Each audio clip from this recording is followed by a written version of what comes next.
It seems like every week there's a new story detailing Grant Williams and what his tenure with the Dallas Mavericks was really like, as the assistant GM Michael Finley, Mavericks legend himself, was on the radio just a few days ago and detailed a very funny story about what happened during a scrimmage involving Grant Williams and Luka Doncic. We'll break down that quote and what that really means and what that could have looked like for the Dallas Mavericks at that time, as well as we do have an injury report ahead of tomorrow's game against the Golden State Warriors that we also want to take a look at, as well as talk about the playoff predictions and what we can expect going into the postseason.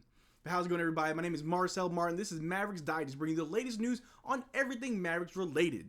And like I said in the intro, we've got a little story from Michael Finley, our assistant GM, who went on the radio station just the other day to talk about Grant Williams. And as we all know, we got Grant Williams in a sign trade. We played him in the beginning of the season as a starter. He kind of flamed out, and then he came off the bench where we ultimately traded him at the trade deadline to the Charlotte Hornets for PJ Washington. There was also a pick involved, but I think it's safe to say that we are doing a lot better without Grant Williams. I know that he's had a pretty good run over there in Charlotte, doing some good things, having a few good games, and I guess helping them continue to be a lottery team. But his time on the Dallas Mavericks wasn't always up, and it wasn't always up, it wasn't always down. It was kind of here or there. But anyway, for the season, he's averaging 9 points, 4 rebounds, almost 2 assists, shooting 43% from the field, 37% from three, shooting 75% from the free throw line.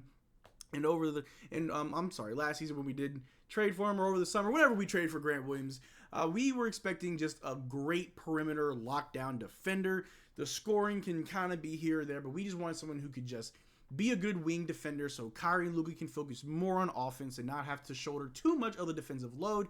And we kind of saw that in the beginning of the season, and then it kind of just fell apart. There were rumors that, Luka and Grant had beef, and Grant wore Jason Tatum's shoe instead of Luka's shoe, and a whole lot of petty reports were out there. But one of the reports from our favorite reporter, Tim McMahon, had said people within the Dallas Mavericks were turned off by Grant Williams yapping, and he was reportedly not in good shape. Now, as far as how Grant Williams looked or what shape he was in to start the season, I didn't really tell much of a difference. Grant Williams is no muscular guy. He's a little bit pudgy. He may seem, he might be muscular, I don't know, but he looks a little bit pudgy, a little bit of a bigger guy, not fat or overweight, but more of a wider player. So to be out of shape, I think there was a big notice in the locker room, maybe in practice or in games, the guy's not giving it all, or he's getting tired too early. But the yapping thing, it was reported in Boston as well that Grant Williams got on a lot of people's nerves. He was very annoying to a lot of people. And we also got a report from our favorite reporter, Tim McMahon, that while in the Dallas organization, Grant Williams was just a yapper. He was annoying. But this little story from Michael Finley kind of confirms all the reports about Grant Williams and what it was really like for these players playing with Grant Williams. Mavs assistant GM Michael Finley describes Luka cooking Grant Williams in practice after Williams decided to trash talk him. Now, there was a little radio clip, a little audio clip that I got of that little conversation. Michael Finley goes on to say how there was a scrimmage going on. It was Grant Williams and his team versus Luka Doncic and his team. And apparently Grant Williams was calling out Luka Doncic, saying that he didn't come to practice, that he wasn't trying. It seemed like at first maybe Grant Williams was trying to get under his skin, right? Trying to motivate him by just poking the bear. And in return, the bear getting poked had to give Grant Williams and his team a 26-6 run. Michael Finley goes on to say that Luka Doncic scored the next 26 points while the other team only scored 6, and he was quiet the entire time, didn't say a single word. And then Michael Finley goes on to say that it wasn't just threes, it wasn't just easy twos, like he was backing down the post, hook shots, long threes, mid-ranges, a few layups. I think he also got a dunk in there, possibly. Apparently, Luka was just showing out in that practice that, hey, I'm tired of you talking, trying to say I'm not ready for practice, that I'm not prepared, I'm not giving my all. I'm going to give y'all 26 straight buckets, and you're not going to stop me, where ultimately his team did win. And apparently there were some spectators in the gym at the time. They had some visitors who were ooh and ah, and during the whole spectacle that was going on. And listening to the story from Michael Finley, it reminds me of that story of Jimmy Butler, where he took the third string team on the Timberwolves and destroyed the starters. While Jimmy Butler wasn't really doing much in that little scrimmage game, but for this Dallas Mavericks scrimmage game between Luka's team against Grant Williams' team, apparently Luka just took over, dominated, and had to remind Grant Williams who he was. So regardless how you feel about Grant Williams, he's a yapper, he's annoying, he's not that good, he's trash. I've always stood on the side of I'm glad that you chose to come to Dallas, that you wanted to be here. You tried it your best. You gave your all. It just wasn't a good fit because, like I said in the intro, he's doing very well in Charlotte.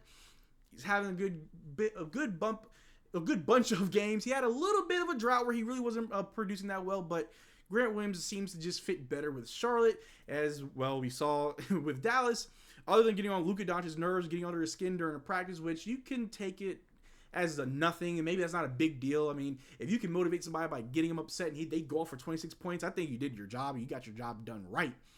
But all the other, nonsense and noise we heard that he's a yapper, he's rubbing people the wrong way, changing his own shoe to Jason Tatum's over Luka's, all that petty stuff, whether you believe it or not. Because like I said, Tim McMahon, the best Dallas reporter that we have for the Mavericks, it is what it is. He's on another team. We got PJ Washington. We're on a 3-game win streak, hopefully to make it 4 tomorrow against the Golden State Warriors, where we also have an update ahead of tomorrow's game, where Warriors coach Steve Kerr said that he doesn't expect Steph Curry to play against the Mavericks on Wednesday in Dallas, which I'm going to just say it now, knock on wood, hopefully I don't jinx it, but I think that's a free and easy dub for this Dallas Mavericks team.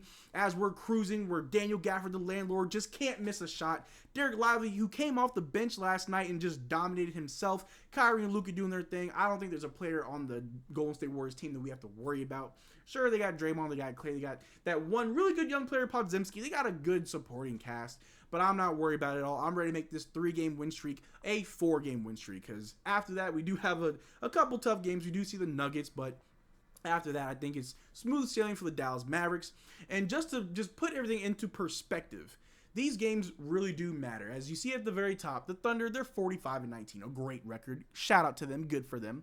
But down in the play-in picture where the Mavericks seem to be living in these past few weeks, it's getting really close. At the time of this recording, the Kings are only, half a game ahead? I'm sorry, we're actually somewhat tied.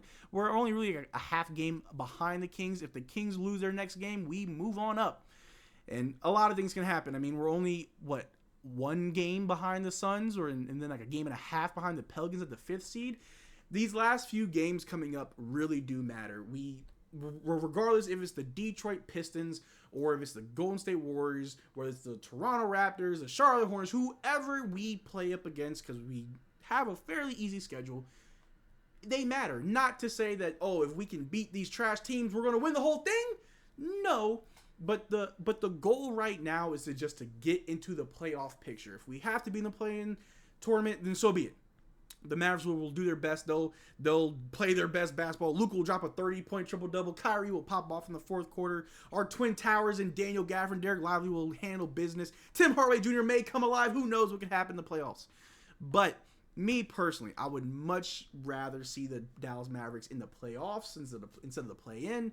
I think we match up fairly well with the teams at the top. I'll throw the standings back up there. If we somehow finish in the 8th seed, I'm fairly confident that the Dallas Mavericks can take on the Oklahoma City Thunder. I'm not worried about them at all. If we're somehow the 6th seed, the Timberwolves, I'm fine with that as well. Other than that, if it's the Nuggets or the Clippers, I'm not going to lie to you guys. I'm a little bit worried in 7-game series. The Clippers have a great team. They've got former regular season MVPs and James Harden and Russell Westbrook. They got a finals MVP in Kawhi Leonard. They got just an overall dog in Paul George. That's a lot of star power.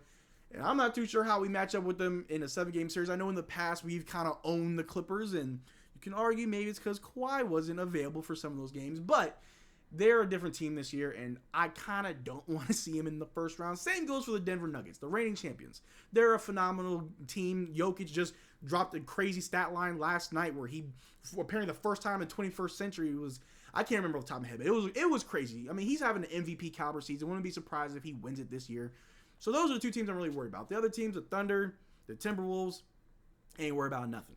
I'm not worried about them at all. If we have to see one of them, I might as well say we're in the 2nd round already. Because this Dallas Mavericks team's looking good. We're playing good team ball. Again, our defense needs to improve night over night and just fix the little things that we can control. Anything that we can't control, just prepare for the worst. Give it your best. You can't tell them. You got to show them. And hopefully, come the summertime, come April, May, June, we just have a good string of games, go into the playoffs, and just give it our all. And if we don't do well this year, there's always next year. And if we do really bad this year, maybe there won't be any Jason Kidd. So there's a silver line no matter what happens. But the good thing is the Mavericks are on a winning streak. Like I said, tomorrow's game against the Golden State Warriors, we should be able to pull out a dub and then go right up to the Nuggets, where that's a really good test for us, where who knows what could happen. But that's all I got for you guys today. Thank you for sticking this far to the video. Make sure you subscribe. We are going live tomorrow for the Golden State Warriors game, where it's going to be a live watch-along. If you tune into yesterday's watch-along, then you already know what to expect. But I'm going to give you my live commentary, like play-by-play. We get fun, we get active, we get interactive. So make sure you tune in. You don't want to miss a single thing we do. Check out our Twitter and Discord in the links below. Until next time, y'all take care. Peace.